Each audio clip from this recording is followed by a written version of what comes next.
பாதுகாப்பான தொடுதல், பாதுகாப்பு அற்ற தொடுதல் பாடம் நடத்தி நீதான் எனக்கு கல்விக்கர், மாதா பிதா குரு தெய்வம், உனக்கு பிறகுதான் கடவுளே, மாரியம்மாவோ மேரியம்மாவோ உனக்கு பிறகுதான்.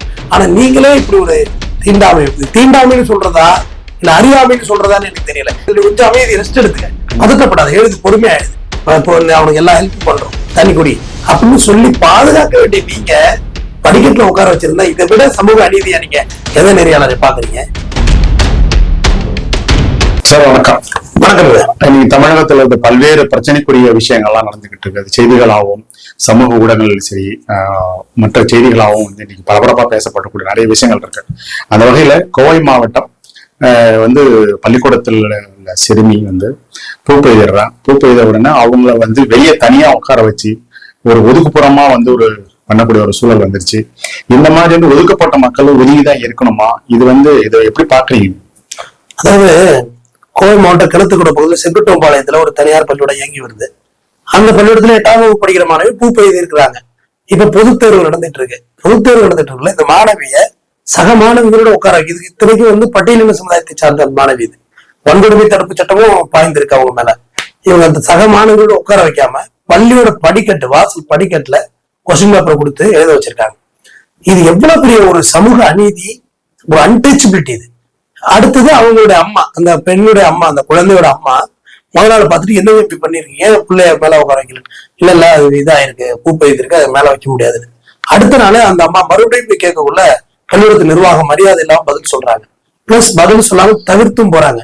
இது அந்த அம்மா, அந்த குழந்தையோட அம்மா வீடியோவா பண்ணி சமூக வலைதளத்துல அந்த வீடியோ வைரல் ஆகுது. அந்த வீடியோ வைரல் ஆகுறது விளைவா அப்புறம் டிஎஸ்பி எல்லாம் அந்த சம்பவ இடத்துக்கு போய் அந்த பள்ளிக்கூடத்துல உள்ளவங்க மேல 3 பேர் மேல வழக்கு பதிவு செய்து அந்த மாணவியை தொடர்ந்து மனச்சிதைவு, ஏன்னா எவ்வளவு மனச்சிதைவு ஏற்பட்டிருக்கும் அந்த குழந்தைக்கு. 8 வயசுக்கு வர்றதுன்னா என்னன்னே தெரியாது, ஏன் அட்டெண்ட் பண்றதுன்னா சின்ன குழந்தை. அந்த குழந்தையோட மனச்சிதைவு இல்லாம தேர்வு எழுதுற வரைக்கும் ப்ரொடெக்ஷன் கொடுக்கணும்னு சொல்லி பள்ளிக்கூடத்து நிர்வாகத்துல 3 பேர் மீது, பள்ளியின் முதல்வர், நிர்வாகத்தின் மீது பெற்றோர் அளித்த பொள்ளாச்சி ஏடிஎஸ்பி புகார் மனு அளித்தார். அதில் வன்கொடுமை தடுப்பு சட்டத்துக்கு வழக்கு பதிவு செய்யப்பட்டு நடவடிக்கை எடுக்கப்பட்டிருக்குது. இந்த புகாரின் பேரில் தாளாளர் தங்கவேல் பாண்டியன், பள்ளி முதல்வர் ஆனந்தி, அலுவலக உதவியாளர் சாந்தி ஆகியோர் மீது நெகமம் போலீசார் வன்கொடுமை தடுப்பு சட்டத்துக்கு வழக்கு பதிவு செய்திருக்காங்க. இதுல அந்த மாணவி ஒரு மேட்டு சாதி வர்க்கமா இருந்தா கூட உட்கார வச்சிருந்திருப்பாங்க போல இருக்கு. அது அந்த மாணவியே ஷெட்யூல் காஸ்ட் உள்ள மாணவி. சோ இந்த வழக்கு பதிவு செய்து இப்ப நடவடிக்கை எடுத்துட்டு இருக்காங்க. பள்ளி கல்வித்துறை மந்திரி அன்பில் பொய்யாமொழி அவர்கள் இது பொறுத்து கொள்ள முடியாத தவறு, இதெல்லாம் தொடர்ந்துதான் பள்ளியோட லைசன்ஸ் தான் கேன்சல் பண்ண, தனியார் பள்ளி கேன்சல் பண்ணணும்னு சொல்லி அவர் அதை கடுமையா காட்டமாக செஞ்சிருக்காரு.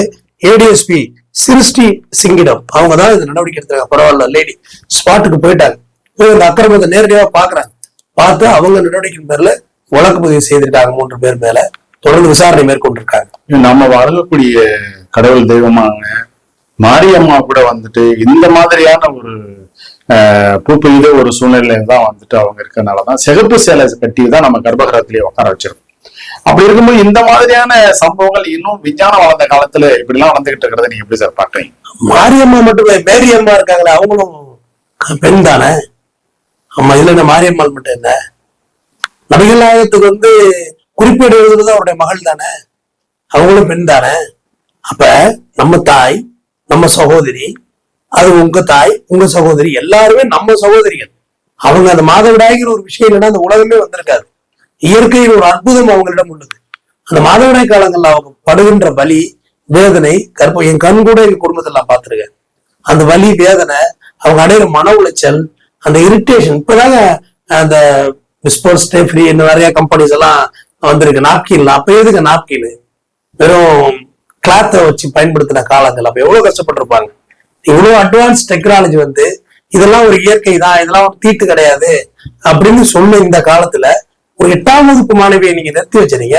அப்ப அந்த பள்ளிக்கூடத்துல வேலை பார்க்குற டீச்சர்ஸ் யாருக்குமே மாதவிடாய் வராதா? அப்ப நீ வெள்ளையே நின்று இருக்கணும், பள்ளிக்கூடத்துக்குள்ள வரக்கூடாது. ஒரு கேஷுவல் லீவ் போட்டுருக்கேன், எனக்கு மாதவிடாய், நான் பள்ளிக்கூடம் வர முடியாது, லீவ் போட்டுருக்கணும். பாருங்க, அந்த செஞ்ச வேலையே பெண்கள் தான். அப்ப அந்த குழந்தையோட மனநிலை எவ்வளவு ஒரு ஆல்ரெடி அது சாதியால பின்னோக்கி இருக்க குழந்தை. அது அந்த குழந்தையோட மனநிலை எப்படி இருந்திருக்கும்? அந்த குழந்தைய தனியா உட்கார வைக்கிறதுங்கிறது எவ்வளவு ஒரு கொடுமையான ஃபீஸ் கட்டலன்னு சொல்லி உட்கார வைக்கிறத விட கொடுமையா நான் பாக்குறேன். ஃபீஸ் கட்டலாம் கூட வெள்ளி பொருளாதார ஸ்டேட்டஸ் தான். அது இப்ப உயர் சாதி விட்டு பிள்ளைகளும் இருக்கும், ஷெட்யூல் காஸ்ட் பிள்ளைங்களும் இருக்கும்.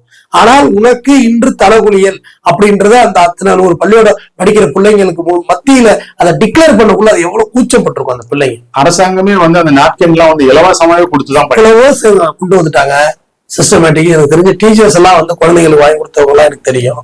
நாங்கள் பள்ளியோட படிக்கல 11th 12th படிக்கல எங்க சக மாணவிகள் பள்ளியோட அப்ப எல்லாம் தெரியாது, இல்ல கூட அவேர்னஸ் கிடையாது. இன்னைக்கு இருக்கிற பிள்ளைங்க எல்லாம் அப்படியே கோல்டனுங்க, இப்ப எல்லாம் எல்லா விஷயமும் தெரிஞ்சிருக்கு. அன்னைக்கு சொல்லுவாங்க இதே போய் வாங்கிட்டு வாடா அப்படின்னு.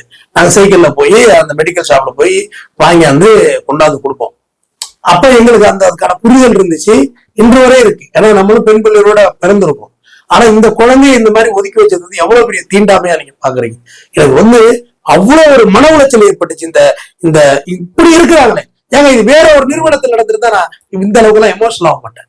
கல்வி நிறுவனம், நீதான் இதை பத்தியான விழிப்புணர்வை சொல்லி கொடுக்கணும். செக்ஸ் எஜுகேஷனை பத்தி நீதான் சொல்லிக் கொடுக்கணும். மாதவிடாயை பத்தி நீதான் சொல்லிக் கொடுக்கணும். கருவுறுதலை பத்தி நீதான் சொல்லிக் கொடுக்கணும். ஒரு ஆண் பேட் டச் குட் டச், அதாவது பாதுகாப்பான தொடுதல் பாதுகாப்பான அற்ற தொடுதல். பேட் டச் குட் டச்னு பாடம் நடத்தக்கூடாது, தப்பு அது. பாதுகாப்பான தொடுதல் பாதுகாப்பு அற்ற தொடுதல் பாடம் நடத்தி நீதான் எனக்கு கல்வி கற்ப. மாதா பிதா குரு தெய்வம், உனக்கு பிறகுதான் கடவுளே. மாரியம்மாவோ மேரியம்மாவோ உனக்கு பிறகுதான். ஆனா நீங்களே இப்படி ஒரு தீண்டாமை, தீண்டாமைன்னு சொல்றதா இல்ல அறியாமைன்னு சொல்றதான்னு எனக்கு தெரியல. தீண்டாமைனா வெறும் ஜாதியை பார்த்தா தீண்டாமை. இந்த பெண் வந்து பூ பெய்தல்ங்கிறது வந்து ஒரு ஒரு குழந்தைக்கு நடக்க வேண்டிய ஒரு மிகப்பெரிய விஷயம். அது நடக்கலன்னா பெரிய சங்கடம், மருந்து மாத்திரை வாங்கி சாப்பிடும். அந்த நிகழ்வை அந்த பெண்ணை எந்த அளவுக்கு போட்டுடோமா, நீ எழுதுமா, உட்கார்ந்து எழுதுமா, வயிறு வலிச்சதுன்னா கொஞ்சம் முன்ன பின்ன கூட எழுது, 8வது தானே, பெயின் பயங்கரமா இருக்கும், நீ கொஞ்சம் லேட்டா கூட எழுதி கொடு, நான் உன்னை அக்செப்ட் பண்றேன், நீ இன்னும் பயந்துகிட்டு சீக்கிரம் எழுத வேண்டாம் அப்படின்னு ஒரு பிரிவிலேஜஸ் கொடுத்துருக்கோமா இல்ல? அந்த பெண்ணுக்கு கொஞ்சம் டயர்டா இருக்கா, தண்ணி வேணுமாமா, பால் எதுவும் குடிக்கிறியா, ஜூஸ் எதுவும் குடிக்கிறியா, கேட்கணுமா இல்லையாங்க? அவன் தானங்க மனுஷன், அவன் தானங்க வாத்தியாரு. நான் சொல்றேன் பிரிவிலேஜஸ் புரியுது, கொஞ்சம் அமைதி, ரெஸ்ட் எடுத்துக்க, பதட்டப்படாத, எழுது, பொறுமையா எழுது, இப்போ அவனுக்கு எல்லா ஹெல்ப் பண்றோம், தண்ணி குடி அப்படின்னு சொல்லி பாதுகாக்க வேண்டிய நீங்க படிக்கட்டுல உட்கார வச்சிருந்தா இதை விட சமூக அநீதியா நீங்க எதை நெறியாளரை பாக்குறீங்க? இப்ப இந்த மாதிரி சம்பவங்களுக்காக ஒரு உதாரணமா இருந்ததுக்காக அந்த பள்ளிக்கூடத்தினுடைய அங்கீகாரத்தை ரத்து பண்ணணும் அப்படின்னு நீங்க இல்லைங்களா? மத்த பிள்ளைங்க இருப்பாங்க, இதுதான் சில மொராலிட்டியை வந்து நான் ஏத்துக்கிறது இல்லை. இந்த விஷயத்துக்கு நீங்க பள்ளிக்கூடத்தோட அங்கீகாரத்தை ரத்து பண்ணீங்கன்னா மத்த பிள்ளைகளோட படிப்பு கேள்விக்குறியாயிடும், அவங்க போராட்டம் பண்ணுவாங்க. அப்ப என்ன ஆகும்னா இவங்க செஞ்சது தப்பே இல்லைங்கிற மாதிரி கொண்டு வந்துருவாங்க. இந்த 3 டீச்சர்ஸ் பண்ணாங்கல்ல நிர்வாகத்தை, இவங்க செஞ்சது தப்பே இல்லை போராடுறாங்கன்னு சொல்லுவாங்க. இவங்க 3 பேரும் செய்தது தப்பு. இந்த அறியாமை மத்த பள்ளிக்கூடத்துக்கெல்லாம் நம்ம இந்த யூடியூப் வழியா கொண்டு போய் சேர்க்கிறோம். இது மத்தவங்களுக்கு இந்த புரிதல் வரும். கல்வித்துறை மந்திரி இதை கண்டிச்சிருக்காரு. ஆனா இதுக்கான புரிதெல்லாம் இதுக்கு முன்னாடியே தெரியப்படுத்தணுங்க. இதெல்லாம் விளக்கங்கள் எல்லாம் செக்ஸ் எஜுகேஷன் பள்ளிக்கூடத்து பிள்ளைகள்ட்ட கொடுக்கணுங்கிறது நான் நெடுநாள் பேசிட்டு வர்றேன்.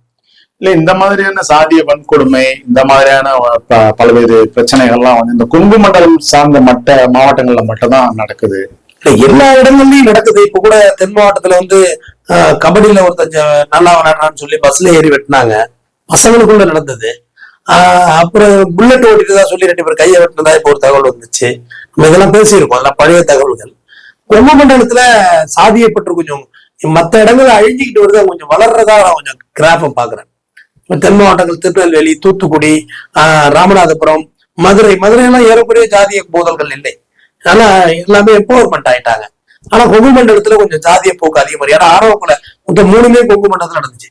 உருவலப்பேட்டை சங்கர் கௌசல்யா ஆணவ கொலை அங்கதான் நடந்துச்சு, இளவரசன் திவ்யா நடந்துச்சு, கோகுல்ராஜ் சுவாதி ஆணவ கொலை அங்க நடந்துச்சு. சோ அங்க கொஞ்சம் கூடுதலா இருக்கு. இப்ப ஒரு ஆணவ கொலை நடந்திருக்கு கோயம்புத்தூர்ல, சொந்த தங்கச்சியே ஒருத்தர் வெட்டி கொண்டு இருக்கான் பாருங்க, ஒரு காதல் திருமணத்துக்கு. மற்றபடி நான் அதை கொங்கு மண்டலம் காரணம் பண்ண வேண்டாம், பட் அது கொஞ்சம் கூடுதலாக இருக்கிறதா நான் கொஞ்சம் கவனிக்கிறேன். இல்ல அதிகமா வந்து கௌரவ தற்கொலைகள் கூட அதிகமா இந்த மாவட்டத்தில் நடந்துகிட்டு அவங்க என்ன எப்படின்னா சொசைட்டில வந்து தாங்கள் கொஞ்சம் மேல அப்படின்ற ஒரு மனநிலையில இருப்பாங்க. பெரியார் கொடுத்த மண்டலம் தான் ஈரோடு. பெரியார் மற்ற இடத்துல எல்லாம் போதிச்சுட்டாரு. ஆனா அந்த மாவட்டங்கள்ல இந்த மாதிரி இருக்கிறது கொஞ்சம் வேதனைக்குரியது. இது இந்த பள்ளியோட இல்ல, மத்த எல்லா பள்ளியோடத்துலயும் இந்த மாதிரி அன்டச்சபிலிட்டி இருக்காங்கிறத நம்ம வாட்ச் பண்ணணும். அதுதாங்க தனியா பெண்கள் பள்ளியோடமே கொண்டு வந்தாங்க, பெண்கள் பள்ளியோட கொண்டு வந்தாங்க. இந்த மாதிரியான பிரச்சனைகள் எல்லாம் இருக்கும் அப்படிதான் கொண்டு வந்தாங்க. ஏன்னா நிறைய இடத்துல ஏன் கொண்டு வந்தாங்கிற விளக்கம் சொல்லிடுறேன். எனக்கு பெண்கள் பள்ளியை பிரிச்சதுல உடன்பாடு கிடையாது. அவ நம்மளோட இன்னொரு மாற்று பாலினம். நாங்கெல்லாம் கோயட்ல படிச்சோம். யாராவது ஒருத்தர் 2 பேர் லவ் கொடுத்துருக்கா, ஆனா இல்லைன்னு சொல்லல. ஆனா அவங்களும் நம்ம மாற்று ஜெண்டருங்கிற உணர்வு மாணவன்ட்ட வந்தாதான் கடைசி வரையும் பெண்ணா பார்ப்பான். திடீர்னு காஞ்ச மாடு கொம்புல இந்த மாதிரி பெண்களை பார்த்தோம்னா அவன் வந்து அவன் ரியாக்ஷன் வந்து செக்ஷுவல் அபியூஸ்மெண்ட்ல அவன் மைண்ட் செட் போயிடும். அது சின்ன வயசுல இருந்து பார்த்து வந்து அது பெருசாவெல்லாம் தோணாது. சோ அதுக்கு கோ எஜுகேஷன் வந்து எதனால கொண்டு வந்தாங்கன்னா, ஏதோ ஒரு லவ் அஃபேர் ஆயிடுச்சுன்னா அவங்க பேரண்ட்ஸ் வந்து வேணாம் நீ படிச்சு கீழ்ச்சதெல்லாம் போதும் நீ வீட்டுல இருக்குன்னு சொல்லி படிப்பை நிறுத்துறாங்கன்னு சொல்லிதான் கோ எஜுகேஷனை கட் பண்ணி தனியா செப்பரேட் பண்ணாங்க. அவ்வளவு புரிதல் அரசாங்கத்துக்கு இருந்திருக்கு. அந்த புரிதல் ஆசிரியர்களுக்கு இந்த புரிதல் இல்லைங்கிறது மிகுந்த மனவேதனை அளிக்கிறது. மீண்டும் ஒரு சம்பவம் இது போன்று இந்த சமுதாயத்தில் நடக்கக்கூடாது. நன்றி.